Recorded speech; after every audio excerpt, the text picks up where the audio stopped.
Assalamualaikum warahmatullahi wabarakatuh. Saya Muhammad Ihsan, peserta Latsar 2023 Angkatan 7 Kelompok 1, asal instansi pemerintahan Kabupaten Aceh Tengah, tepatnya Dinas Kependudukan dan Pencatatan Sipil. Baik, pada kesempatan ini saya ingin menjelaskan resum materi agenda 3, yaitu manajemen ASN dan smart ASN. Poin yang mencangkup manajemen ASN adalah kedudukan dan peran ASN, hak dan kewajiban ASN, kode etik dan kode perilaku ASN, sistem merit dalam pengelolaan ASN, mekanisme pengelolaan ASN.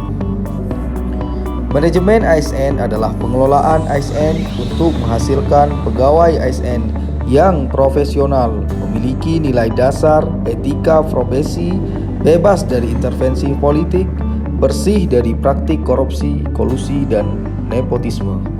ASN dibagi menjadi dua, yaitu pegawai negeri sipil dan pegawai pemerintah dengan perjanjian kerja.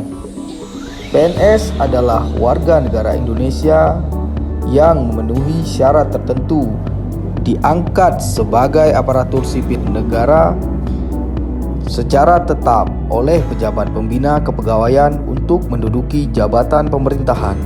Sedangkan P3K adalah warga negara Indonesia yang memenuhi syarat tertentu yang diangkat berdasarkan perjanjian kerja untuk jangka waktu tertentu dalam rangka melaksanakan tugas pemerintahan.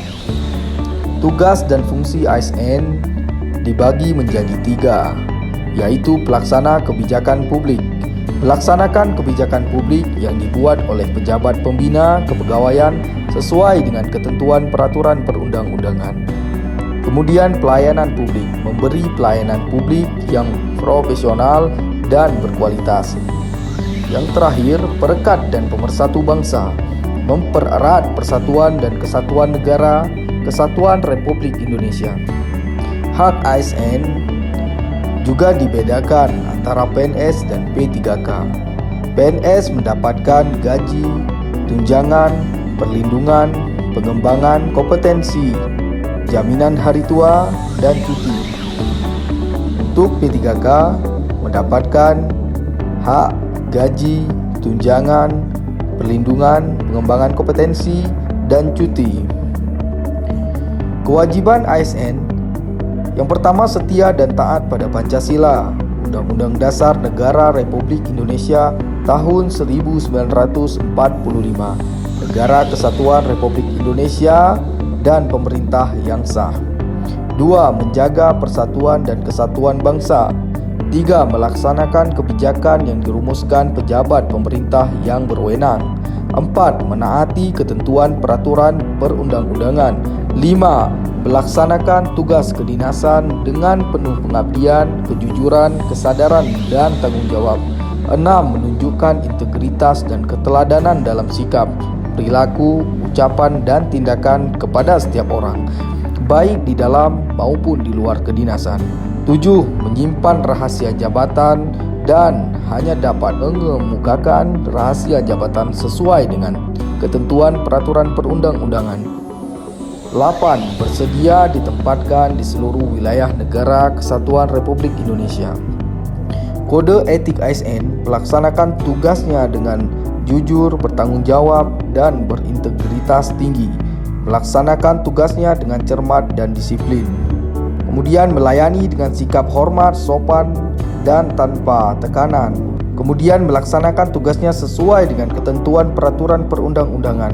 Melaksanakan tugas sesuai dengan perintah atasan atau pejabat yang berwenang sejauh tidak bertentangan dengan ketentuan peraturan perundang-undangan dan etika pemerintahan. Dan selanjutnya menjaga kerahasiaan yang menyangkut kebijakan negara dan sebagainya. Sistem merit adalah kebijakan dan manajemen ASN yang berdasarkan pada kualifikasi, kompetensi, dan kinerja secara adil dan wajar, tanpa membedakan latar belakang politik, ras, warna kulit, agama, asal-usul, jenis kelamin, status pernikahan, umur, atau kondisi kecacatan. Manfaat sistem merit untuk organisasi yaitu mendukung keberadaan penerapan prinsip akuntabilitas, kemudian dapat mengarahkan SDM, dapat mempertanggungjawabkan tugas dan fungsinya.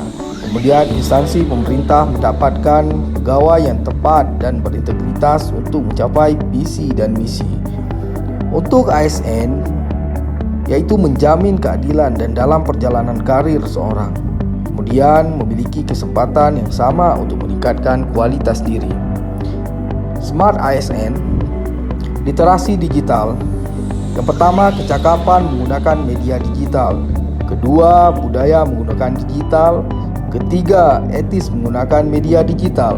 Empat, aman menggunakan media digital. Empat pilar yang menopang literasi digital, yaitu etika, kemudian budaya, kemudian keamanan, dan kecakapan dalam bermedia digital. Mungkin hanya itu yang bisa saya sampaikan. Terima kasih.